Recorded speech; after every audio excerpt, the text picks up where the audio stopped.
Merci de votre attention, madame, monsieur. L'actualité ce soir, la mise en service de la facture normalisée de la vignette fiscale. L'OTR, Office togolais des recettes, traduit en acte l'entrée en vigueur le 4 mai dernier de cette mesure. Elle est destinée à lutter contre les fraudes et les fraudeurs. On verra un ce soir dans ses œuvres, démasqué par la direction anticorruption. Comment accepter l'autre malgré son état, malgré son origine? Grande question de société. Enseignants, chercheurs et professeurs d'université venus d'ici et d'ailleurs de la sous-région y réfléchissent depuis ce matin. La littérature africaine nourrit la réflexion. Les législatives enfin au Royaume-Uni, c'est demain le vote. Conservateurs et travaillistes sont au coude à coude. David Cameron, le Premier ministre sortant, conservateur, rallie les indécis. Ed Miliband, travailliste, remonte et devient un challenger sérieux. Qui est-ce? Nous le verrons bien ce soir. Voilà, madame, monsieur, le sommaire, bienvenue. Voici le journal. Bonsoir à tous. D'abord, ces messages de félicitations adressés au président Faure Gnassingbé suite à sa réélection à la magistrature suprême. Message du président gabonais Ali Bongo Ondimba tout d'abord. Monsieur le président de la République et chers frères, c'est avec plaisir que j'ai pris connaissance du dénouement du scrutin présidentiel du 25 avril 2015 par lequel le peuple frère du Togo vient à nouveau de vous élire pour un troisième mandat à la magistrature suprême de votre pays pour présider aux destinées de la République sœur du Togo pour les 5 prochaines années. Votre victoire récompense sans nul doute votre engagement inlassable au service de votre pays et de vos compatriotes. Elle est également la manifestation de l'adhésion de vos concitoyens à votre vision prometteuse pour l'avenir du Togo. Acquise dans un contexte électoral libre, ouvert et démocratique, votre réélection, la magistrature suprême de la République togolaise, démontre, en n'en point douter, la vitalité et l'effectivité de la démocratie dans votre pays. En cette heureuse et historique circonstance, je voudrais vous adresser au nom du peuple gabonais, du gouvernement de la République et au mien propre, mes vives et chaleureuses félicitations. J'y joins également mes vœux de réussite pour ce nouveau magistère au service de votre nation ainsi que davantage de progrès et de prospérité pour vos compatriotes, écrit notamment le président gabonais Ali Bongo Ondimba. Autre message enregistré ce soir, celui du président béninois Dr Thomas Yayi-Boni qui écrit ceci: c'est avec un réel plaisir et une grande satisfaction que j'ai accueilli l'heureuse nouvelle de votre brillante réélection en termes du scrutin présidentiel qui s'est déroulé le samedi 25 avril 2015 dans la sécurité, le calme et la transparence. Je me félicite de la qualité de l'organisation de ce scrutin qui honore au-delà du peuple frère du Togo toute l'Afrique. Je voudrais, en mon nom personnel et au nom du peuple et du gouvernement béninois, vous exprimer mes très vives et chaleureuses félicitations tout en vous renouvelant mes vœux sincères de succès continu dans cette noble mission patriotique que vous avez confiée que vous a confié le peuple togolais. Votre réélection est le signe, s'il en était encore besoin, de la qualité de votre leadership qui, malgré les multiples soubresauts de ces derniers mois, continue de fasciner la majorité de vos concitoyens qui placent leur confiance et surtout leur espoir de vous voir continuer l'œuvre de construction et les audacieuses réformes en vue de bâtir une nation harmonieuse, forte, solidaire et prospère. Je me réjouis particulièrement de pouvoir poursuivre avec vous le renforcement des relations séculaires d'amitié et de coopération qui unissent si heureusement nos deux pays et nos deux peuples dans leur intérêt bien compris, mais aussi dans celui de la paix, de la sécurité, du progrès au niveau de notre région, du continent africain et dans le monde. Dernier message enregistré ce soir, message de félicitations du président Abdelaziz Bouteflika qui félicite aussi le président Faure Gnassingbé pour sa réélection à la magistrature suprême de la République du Togo. L'occasion qui m'offre l'agréable opportunité, écrit Abdelaziz Bouteflika, de vous adresser au nom du peuple et du gouvernement algérien ainsi qu'à mon nom personnel nos félicitations les plus chaleureuses et nos vœux de pleine réussite dans votre haute et noble mission au service du développement économique et social de votre pays. Le peuple togolais frère qui vous a renouvelé sa confiance vous témoigne ainsi sa reconnaissance pour les efforts menés en faveur de la stabilité, de la prospérité, du progrès du Togo. Je me réjouis de la perspective de continuer à œuvrer avec vous au raffermissement des liens d'amitié et de coopération qui unissent nos deux pays et au renforcement de notre concertation pour la réalisation des objectifs de paix, de stabilité et du développement de notre continent. Message du président algérien Abdelaziz Bouteflika. Nous l'annoncions en titre tout. Comme sur un air de reprise d'activité, l'OTR met en service la facture normalisée, la vignette fiscale. Vous êtes une petite ou une moyenne entreprise ou encore une grande entreprise, eh bien, ça vous concerne au premier chef. Ce sont des réformes pour mieux suivre la traçabilité dans la collecte de la taxe de la TVA. Prudence Issou pour les précisions. Délivrés par les entreprises à leurs clients seront désormais réglementés avec les innovations qu'apporte l'OTR pour la mobilisation des ressources internes de l'État. Il s'agit de l'introduction de la facture normalisée entrée en vigueur depuis le 4 mai dernier pour mieux rentabiliser la collecte de la TVA, la taxe sur la valeur ajoutée. Le client saura qu'il a en face de lui une facture authentique, surtout quand ça provient encore de ce qui est décidé ensemble. Et le fournisseur a l'assurance aussi qu'il a vendu, il a fourni une facture qui est en règle. Et puis, ce même fournisseur qui va acheter des biens et services va recevoir des factures qui vont lui donner droit de déduction en matière de TVA. C'est vraiment sûr, lorsque vous recevez une facture qui est bien faite avec la vignette là-dessus, le droit de déduction est automatique. Alors que, avant, s'il n'y a pas cette facture normalisée, on peut faire des erreurs en ne mettant pas le numéro d'identification ou bien en omettant certaines mentions obligatoires qui peut être rejetée.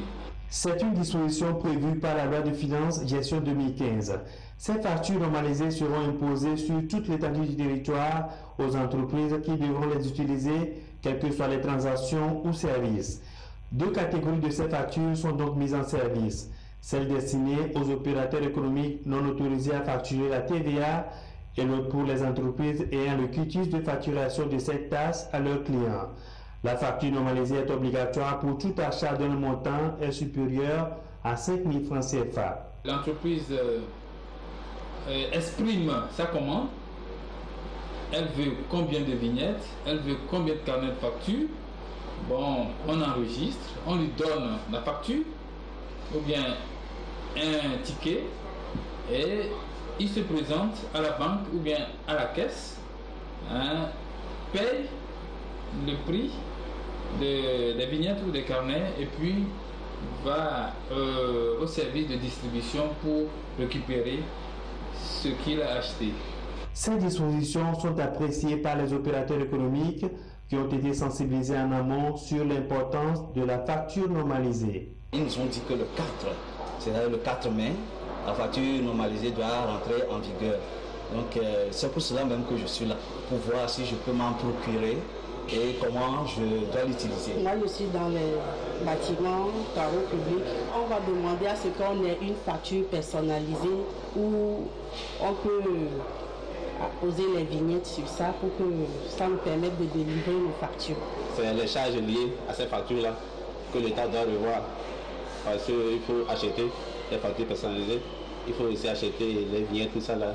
Si l'État pouvait réduire ces charges-là pour l'entreprise, ça serait très bien. Cette innovation donne la possibilité à certaines grandes entreprises d'apposer des vignettes sur les factures qu'elles vont émettre elles-mêmes, ce qui équivaut également à une normalisation. Le carnet de la facturation est disponible au commissariat des impôts à 3 000 francs CFA et la vignette est à 100 francs l'unité. Mieux suivre donc la collecte de la TVA, lutter aussi contre les fraudes. Et oui, ça existe toujours les fraudes et les fraudeurs. L'OTR vient justement de démasquer un présumé fraudeur. Il est comptable, il délivre de faux documents en falsifiant des signatures. Prudence Issou. Les opérateurs économiques appelés à plus de vigilance dans le processus d'obtention de certains documents fiscaux. Certains faussaires introduisent des pièces illégales dans les circuits de l'OTR pour la délivrance des cartes d'opérateurs économiques et des quitus fiscaux. Suite aux investigations, un présumé fraudeur comptable de formation a été démasqué et se trouve dans les mailles de la gendarmerie nationale. Comment, d'une manière détaillée, la personne fait?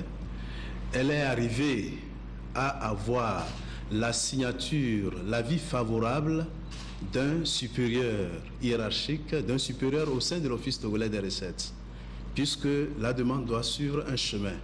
Il est arrivé à avoir l'avis favorable d'un supérieur qu'il a scanné. Cet avis favorable est porté sur les demandes que lui-même il fait. Et il fait circuler le dossier dans la chaîne pour pouvoir avoir ces documents. Donc les choses ont été mises au clair et à nu ce matin. Il a été appréhendé. La direction de l'anticorruption exhorte donc les opérateurs économiques à utiliser les voies légales pour l'établissement de leurs documents. Une entreprise qui se fait appuyer par un faux pour avoir un document faux, la conséquence elle est immédiate. Donc autant se faire appuyer par des structures officiellement reconnues et sur le chemin le plus normal. Le présumé fraudeur sera présenté au service de renseignement et d'investigation. Les enquêtes se poursuivent pour démanteler le reste du réseau. Autre sujet évoqué ce soir, l'économie numérique. Cette date, le 17 juin prochain, la numérisation doit être effective dans tous les pays, le Togo y compris. D'où d'ailleurs cette journée de réflexion du Conseil national des professionnels de l'économie numérique. Le compte rendu de Esther Laclé.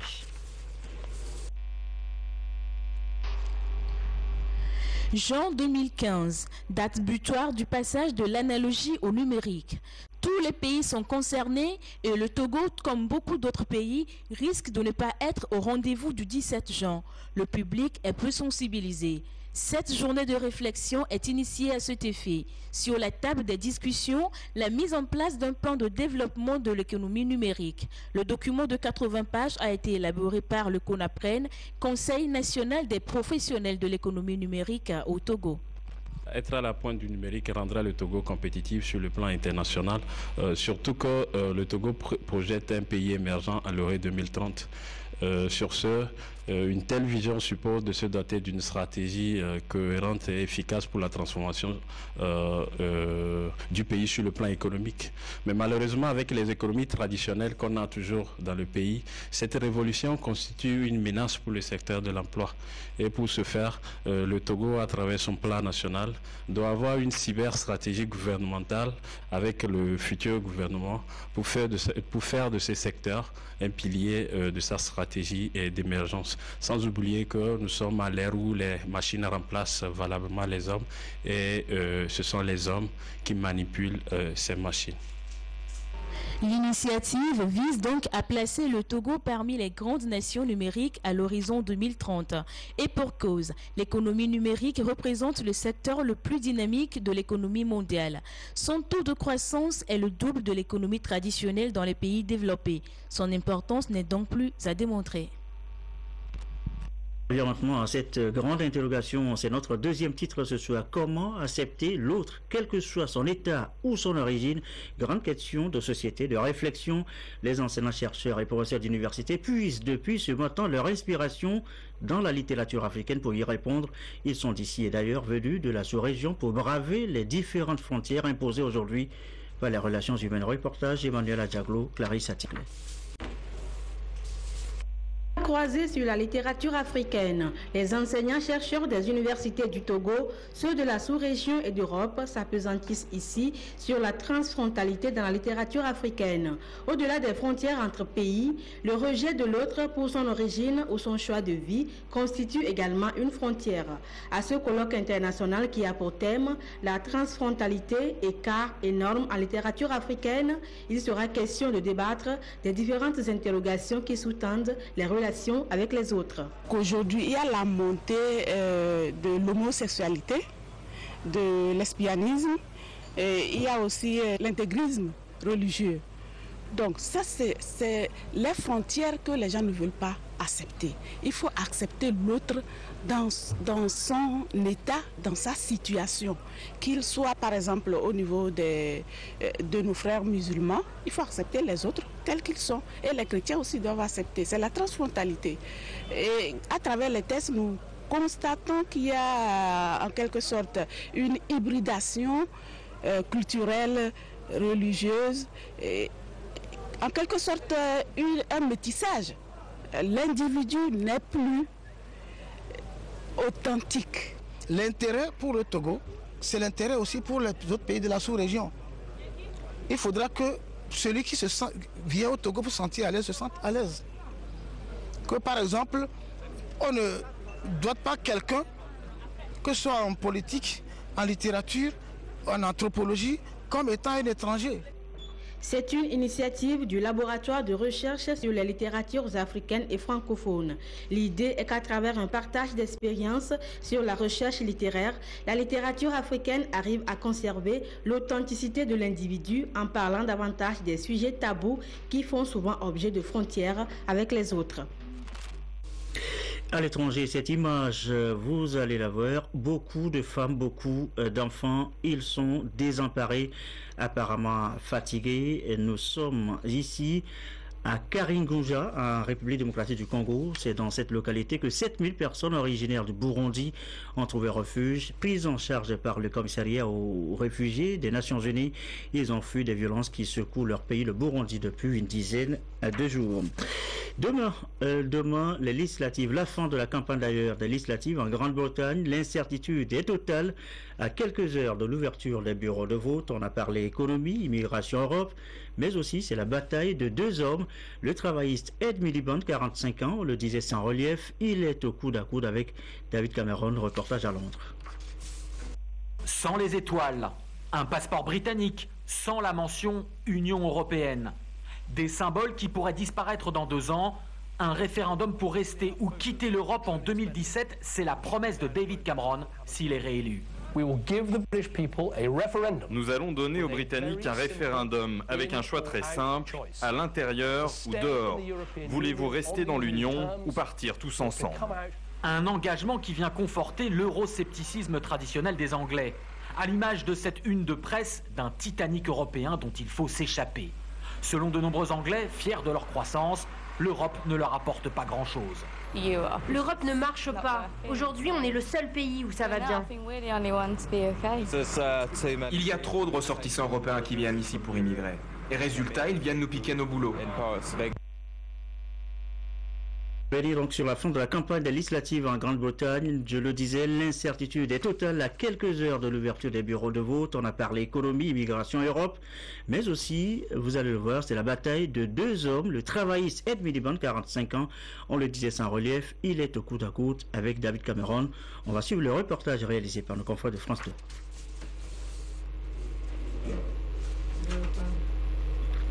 Dans un instant, ce reportage tour à Londres pour la fin de la campagne pour les législatives. Eh bien, c'est demain le jour de vote. Deux hommes s'opposent, David Cameron et Ed Miliband, le travail 45 ans, qui a refait son retard. Reportage à suivre à Londres. Bataille du numéro 10, le numéro de la résidence du Premier ministre à Downing Street. À gauche, le travailliste Ed Miliband. À droite, le conservateur David Cameron, mais avec 33% d'intention de vote chacun, aucun n'est favori, ni même en mesure d'avoir une majorité au futur Parlement. Ed Miliband, 45 ans, est forcément moins connu hors du Royaume-Uni. Ce fils d'intellectuel juif veut plus d'impôts pour plus de justice sociale et une meilleure protection des salariés. Mais il a dû se justifier régulièrement sur son manque de charisme. Est-ce que je suis assez fort pour ça? Bon sang, oui, je suis un dur. Le travailliste n'a pas hésité. Un autre candidat de gauche, un certain François Hollande et son moi président. Moi, Premier ministre, je récompenserai tous ceux qui travaillent dur, pas seulement les traders de la City. Moi, Premier ministre, je combattrai les compagnies d'énergie qui vous arnaquent. Moi, Premier ministre, ce seront les mêmes règles pour tous.